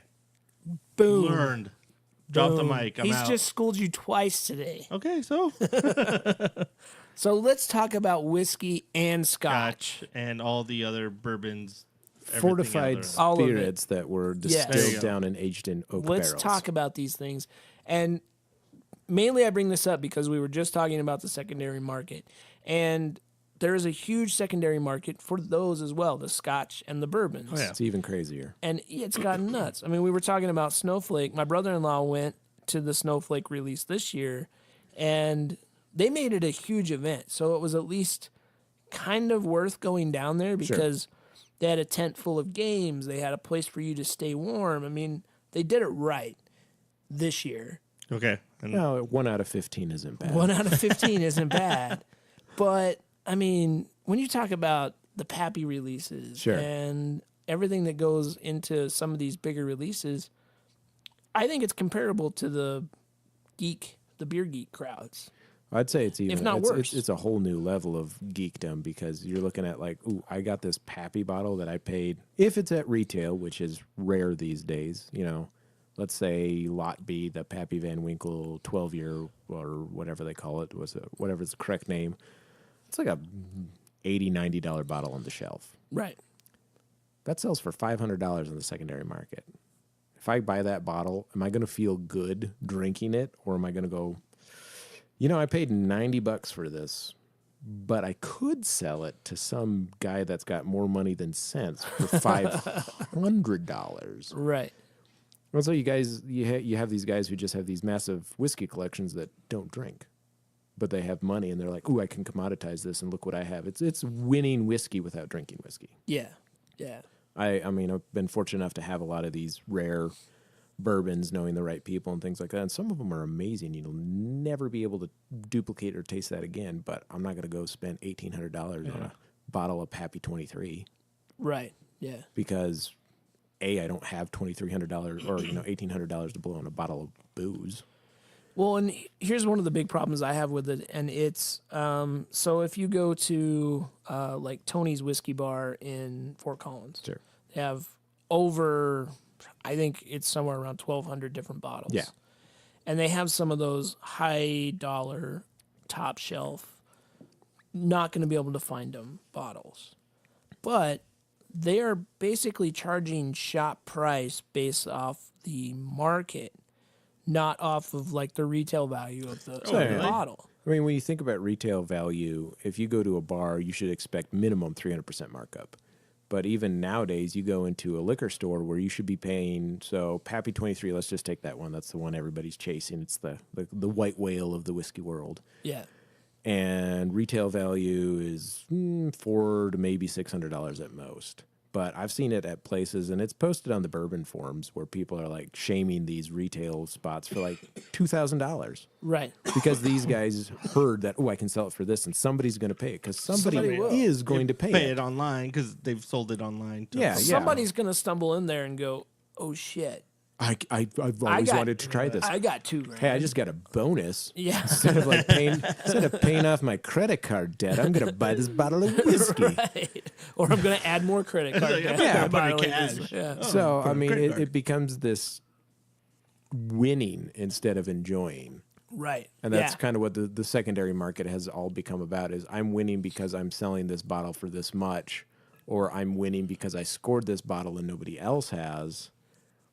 I prefer the places that are, because these bottles are rare. You know, Eagle Rare 17 this year was only like 1,800 bottles because it just wasn't ready. It wasn't there. Yeah. And that bottle secondary is like $1,500 right now. Retail value is like $110. Right. Which is a decent price for a bottle of A 110, really good. $110 for a 17-year aged bourbon is Right. actually not a horrible not price. Not bad, yeah. But I'm not going to pay $1,500 for it. So I like the places that are like recognizing that, okay, we have this rare bottle. Let's do a silent auction for charity. And yeah, secondary prices for charity, I can accept. I think that's fine. Yeah.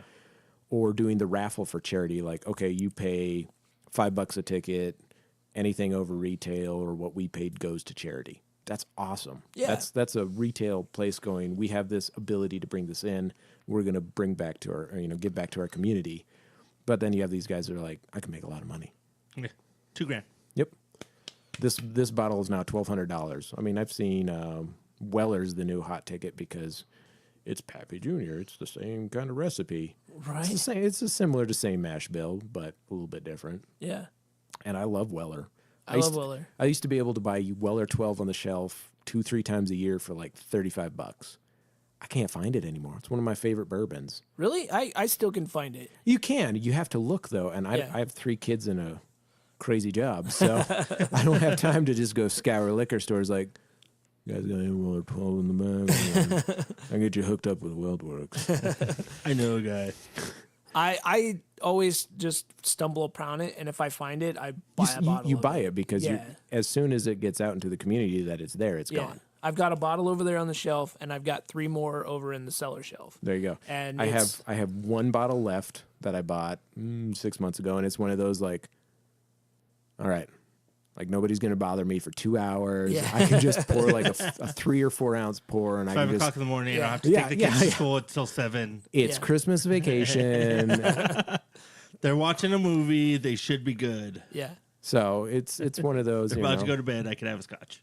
I've actually started trading beer for whiskey I can't find because I can't Why afford not? secondary prices, and I don't have time to go scour every liquor store. And you know the guy you're trading it with is taking that beer and going again on the secondary market. Possibly. And, I mean, it's I mean, I'm fortunate enough. I've been doing the beer trading game a while that I've got like 4 or 5 guys that I love and I trust, and we've developed a relationship, and we're friends now. We're not just trading partners. And I know that if I give them this beer and they give me that beer, we're not going to turn around and sell it on the secondary market. We're going to drink it. We're going to enjoy it. We're going to share it with friends. yeah. But I've been doing this long enough that I've got that. But you got all these new guys who just see dollar signs and Right. Would you call those guys your BTF? Best trader friend? 100%. Ah, see. I told you to catch it on. I think if you're going to be in beer trading, you got to develop those relationships. It takes a while to get them, but and if you're going to do the bourbon trading thing too, I've got a guy I sent down some Medianoche, and we've been trading for 3 years now, and he's down in Atlanta, and he was able to score some, like a George T. Stagg and a Pappy 10 this year, and he's sending me little 2-ounce samples because he's like, I know you're going to love these. It's not because you sent me $100. I'm going to send you these 2-ounce pours, and that's I love that. I know you're going to enjoy this. Here you go. Right. Yeah. Yeah. I mean, I'm not gonna lie. I have a bucket list bourbons on my phone. No, me too. Like every time I go into a liquor store, I pull that up and I go, okay, do I see anything on this list? What's my budget that my wife's not going to yell at me for? When she's paying the credit card bill and like, you spent how much on what? Right. It was on sale. I don't know how that happened. Yeah. Ever since my wife and I, combined our accounts, I have to be a lot more aware now whenever I go into a liquor store because I have to be like, all right, You have to think of others instead of just yourself. she's gonna see that I just dropped $110 and she's gonna want to see what I bought. And all I'm going to be able to do is show her a bottle. not like 4 or 5 bottles, but one. Yeah, And yeah. hopefully it's a 750. I went to the cigar shop. It's been about 2 or 3 weeks ago, and I just went in, grabbed cigars like I always do, not even thinking, just like, oh, I want to try this. I love these. Blah blah blah. Grabbed about probably 8 cigars. It came to a total of about $190 That's a reasonable price for really good cigars. for 8 cigars. Yeah. Yeah. And came home, threw them in the humidor, and about 2 or 3 days later, Angeline goes, what the fuck did you do at the cigar store? I don't yell when you go to the box I was store. like, I went to the cigar shop, and she goes, well, I want to see what you bought. Like, how many did you get? And I was like, oh shit. I'm gonna have to show her that I only got 8 cigars. Now you tell that to any cigar fan, and he's gonna be like, You spent. "That seems That's it. That's like reasonable. $8, like What were they on sale? I mean, I've spent $50 or $60 on one cigar. right? Yeah. Was it worth it? Sometimes. Sometimes you're like, oh, and I'm disappointed. It's really and sad. that was the beauty of this was I've had at least out of the 8 I bought, I had at least 6 of those. Yeah, so you only know. 2 were like maybes. And so I was like, well, I know I love these cigars. I don't see what the problem is. But I had to explain to her, like, okay, I kind of had a like blank moment there for a second where I forgot that it's not just my money now. It's our money. So that's why I now have a separate account. Yes. That Beards by Nick goes into. Yes. And my woodworking. He's not Because then I caught don't on have yet. to explain it. Yeah, yeah. And I'm also able to like sweeten that deal. Like, hey, I bought you this really nice bottle of wine. Did you use our money? No, I didn't. Oh, thank you. Beards by Nick bought you this bottle of wine. Yeah, exactly. I sold a chair. I bought you a couch. Yes. There you go. You're welcome. Welcome to married life. You have to hide money. Yeah. It's not hiding money.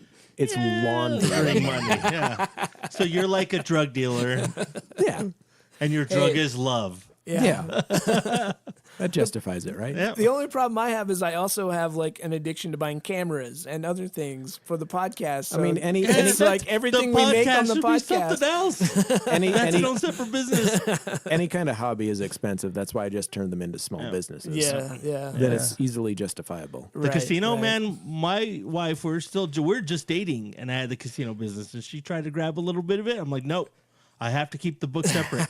And she'd be like, wait, someone said that you guys went out and spent like $150 in booze. I was like, okay, what? That She's was a like, business-related I was like, that was a business. I was like, the owner of the casino business bought the tab. Tax She'd go, deductible. oh. And then she would go, wait, you're the owner of the casino. I'm like, yeah, you got to talk to that asshole. It's kind of a douche. Yep. But then I'd be like, hey, this dinner right here, the casino will pay for it. Exactly. Tax you right know? off. Yeah, like this is a business expense. I talked because my wife has a couple, small business on the side. Like we talked about business right off. Yep, right off. You had to get those little nuances built into your relationship. That's right. Well, just so you know, patrons, your patron support does not go to my cigar habit. Cigars right now, patrons. It goes into buying these nice cameras that we just bought, and hopefully new microphones this year. That's what I'm really hoping for.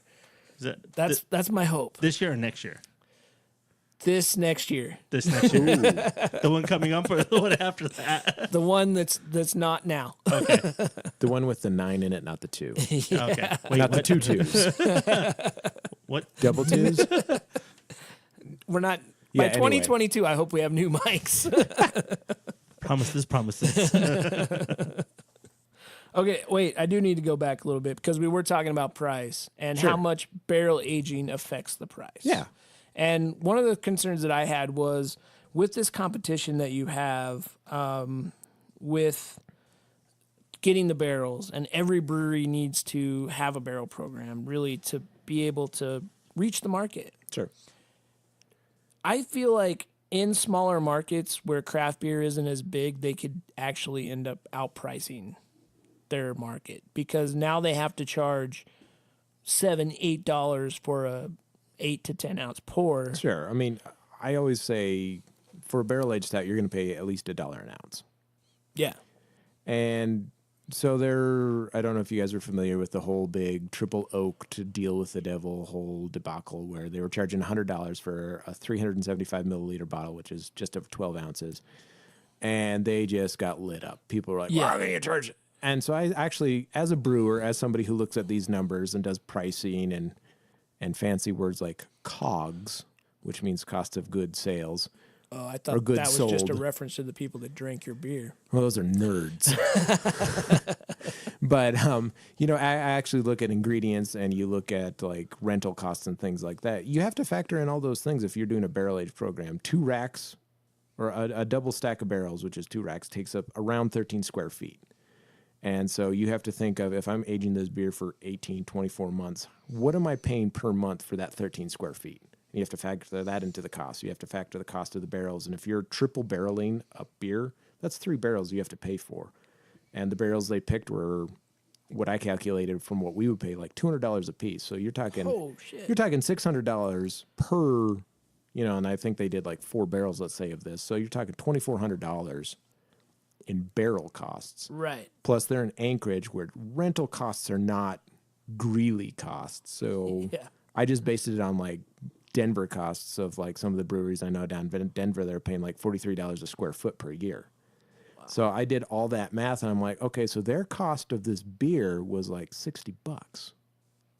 That's their cost. And they're charging $100. That's reasonable. I don't have a problem with that. But, you also get the guys that do gouge the prices. It does happen. Like, we have this name, we can charge whatever we want. So I think there's a balance, and I hope the consumers realize that if you're paying $1 or more an ounce for that beer, there's a reason. It's not because that brewery is trying to make money on it. They're a business, but a barrel aging program is not cheap. You need time, you need space, you need somebody who knows what they're doing or is learning what they're doing and is continuing to do that education. And in the brewery industry, we're vastly underpaid for the most part. Yeah. Because there's a really interesting article I just saw that as brewers, a lot of times people are like, I have to take this less pay because there's a home brewer at home who's like, I really want this job. And I'll do it for $10 an hour. He'll do it for 12, I'll do it for 10. Yeah. So there's a lot of factors into why a beer costs what it costs.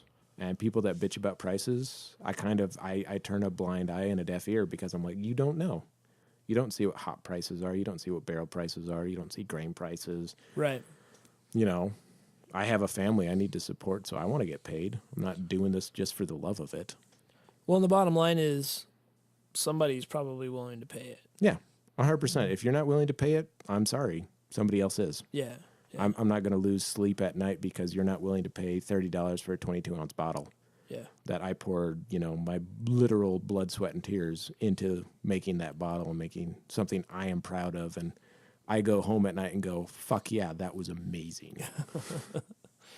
And so I'm not going to lie, I've balked at prices before. I've been me oh too. Man, that seems a little outrageous. I mean, I made a comment about Great Notions release that they had last it was weekend. like $125 $125 for basically 2 12-ounce beers and a fancy box. It was, and you got a hat. And you did get a hat and a bottle opener. You did get a bottle opener. And I think they gave you you got a hat, a bottle opener, and a glass. But wood box. I didn't box at that because I know the guys at Great Notion. Like Andy is an amazing guy, and he is one of the nicest people in the industry. So I was like, $125? Yeah, I mean, let's also look at it like people are going to pay it. So they're like, we're also trying to stem that secondary market a little bit. So you get this this ebb and flow of like, we know people are going to get done with this. So So everything that I've seen on the secondary market has been one bottle and the box. Yeah. So somebody stood in line. They got at least a bottle so they could try the beer, and now they're selling off the box. Oh, yeah. And they're selling off the box for like $150 to $200. Yeah, and that's where it gets down. I mean, you think of like, was it last year, 2 years ago, where they did Goose Island, Bourbon County Rare. Yeah. People are like selling that empty box from that for like $40. I'm like, it's a box. I can make you a box. Yeah. Go to Home Depot and buy some pine and make a box. Learn how to do something for yourself, and you'll be happy. You need a router and a handsaw, and you can do it in your garage. Yeah, You're not you the don't kind even of need router power that you're tools. thinking of. No, not a wireless router, although that helps you YouTube how to do it. Well, one of the things I sent to my BTF when we first started trading was the box that Gun and a Knife Fight came in. That was a Right. great box. Yeah, it that was a was. great beer, by the way. And it was a great beer, yes. Yeah, so when Were you bought, you you still got at the tasting whenever I opened that up? I think I was, yeah. Okay, I wasn't sure Plus, if you... I couldn't remember I whether know you'd left or Kyle. not. So Yeah, I know you've tasted it several times. But I think I threw up once from that beer. Not from that beer, just from was drinking like, too thanks. much of it. but too much beer when that beer was involved. Yeah, that was a fantastic beer. And I think I aged it a little too long, but great beer, great box too. Yeah. Yeah. But, yeah. And I think that's the fun things that breweries do sometimes. They're like, okay, we know you've been waiting for this beer. This beer is really special to us. We want to make it special to you. Yeah.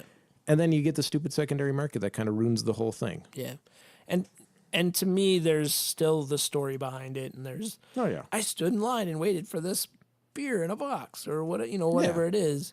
But yeah, I mean, I think the secondary market's always gonna screw things up. And now I think my own personal kind of belief and mantra behind it is, it's okay if I don't want to pay it, and if somebody else does, and I'm not going to judge them for paying it. But I did at first, like for a little while when beer prices started escalating. I was like, man, I can't believe those idiots are paying for that, like paying those prices and waiting in line for that. And then I was like, oh, okay, wait, I kind of get it. Like, Yeah, I mean, I kind of think of any other beverage industry that has alcohol in it, like wine. Like a true wine connoisseur does not balk at paying $200 for a really good bottle of wine that they'll only be able to get once in their life. Yeah. Why should we bitch and moan about even a $50 bottle of beer? There's a reason it's $50. It's not just because they want to gouge you. I mean, there are the guys that take advantage of that, and they'll get their due course. Yeah. Thanks to social media and everything right now, but there's a reason these beers are that price. Yeah. Yeah. I agree. I mean, I bring it up only because I've had the thought myself of like, Sure, man, I mean, shit. We thought even, That's too expensive. we did the Vanilla Medianoche that was $55 a bottle and was $10 to charity. So it was really only $45 a bottle. And that's when vanilla prices were like $500 a pound. And we added an insane amount of vanilla to that beer. I think we spent over $3,000 on vanilla for a very small bottle release. And people are like, $45 plus $10 for charity. If I want to donate to charity, I was like, well, donating to charity, shut up. It's like feeding homeless people. Right. Boo hoo hoo. Your purchase of a beer is a tax write-off. Well, the $10 of it. At least $10 of it. It was technically our tax write-off. But anyway, I mean, we're doing something for the community. We need better money on our taxes. But on that one, that's the one I got one of them, and I got a really, really, really, really bad bottle. Did you get your replacement bottle? Yes, I did. Was it as good? I don't know. I haven't opened it yet. I will say, as the person who made both those bottles, they're both really good. I mean, before it was infected, it was amazing. Well, Once it actually, was infected, I did at least get to horrible. taste a bottle that wasn't infected. Yeah, it was pretty amazing. it's It was nice an knowing amazing people beer. that work at the place where you get stuff from.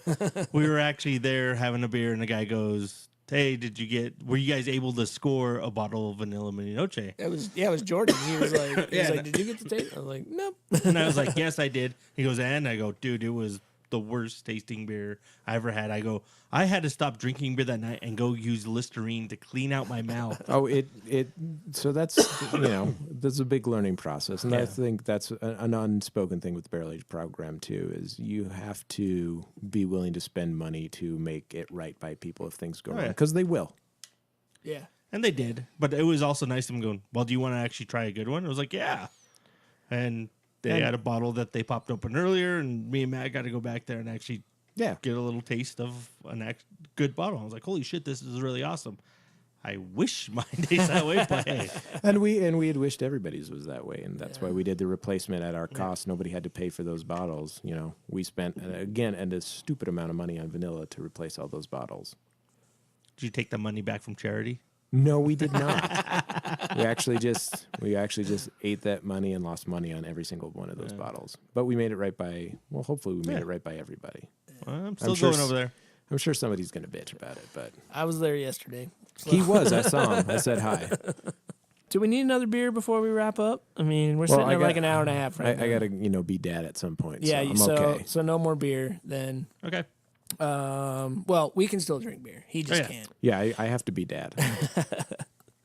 I don't know what else. What do we need to wrap it up with? I have one last thing. We could probably wrap up the show on this. And I saw the argument you were on Facebook with somebody else from WildWorks, and this is a movie that has been brought up again and again. This is the Die Hard comment? Yep. It is also known as the Miracle at Nakatomi Plaza. Yes. Which means it's Christmas because it has the word miracle in it. Yes. And it happens at Christmas. There's a tree, and he says, ho, ho, ho. So it's a Christmas movie. If anybody says Die Hard is not a Christmas movie, I agree. they can go to Canada and suck it. So I always want to bring that up with you. And I have more proof. If it is a Christmas movie, They would not make a children's book. They make a children's book? I'm going to have to buy that. Christmas. Die Hard Christmas. My boys would love that. I That found is this awesome. online. It's Die Hard Christmas, so it is actually based off of Die Hard the movie. It is well written, but it is technically not a children's book. Is that So what you watch- bought for the white elephant and decided to keep for yourself? No, I've actually gave it away for White Elephant last year. It's actually been out for over a year. Oh, okay. So I saw that your post, so I had to bring my book just to let you know. It is- If anybody ever asks you, be like, well, if it's not a Christmas movie, then why did they make a children's Christmas book? I also have off to of say, it? Gremlins, also a Christmas movie. Yes. Gremlins is a 100%. Christmas movie. Gizmo is a Christmas miracle. Yep. All right. So, Hopheads and Beer Geeks, make sure that you go and check out Beards by Nick. Buy some of his great products. Even if you don't have a beard, apparently you can use it all over your body based on what we've heard from Jake. And you don't need a beard for the soon coming soap and undercarriage, whatever I'm going to call That's it. true. Yeah, that's gonna be awesome. That might be the new game. That'll be changer. the new game changer. Yeah. Where you get home and you're like, I don't need a new pair of underwear. Right now. I'm okay. But I don't know. This stout may have lactose on it. So That'll be the slogan, undercarriage, whatever I call it. I'm okay. I'm okay. So follow Beards by Nick on Facebook. Follow us on Facebook. Make sure that you go online and become a patron so that you get to hear the hop seat questions that Nick answered earlier, where he explains to Jake exactly what a bourbon is. Because apparently Jake didn't know. No, He didn't know. I asked Siri and she didn't know either. My Siri doesn't work on my phone. Well, that's probably because you got the Pixel from Google, jackass. Oh. I was going to say maybe you have a Google phone, but that's even better. That would explain it. I've been saying Siri for years, and my phone just looks at me like, dumbass. Stupid Siri. That's only on iPhones?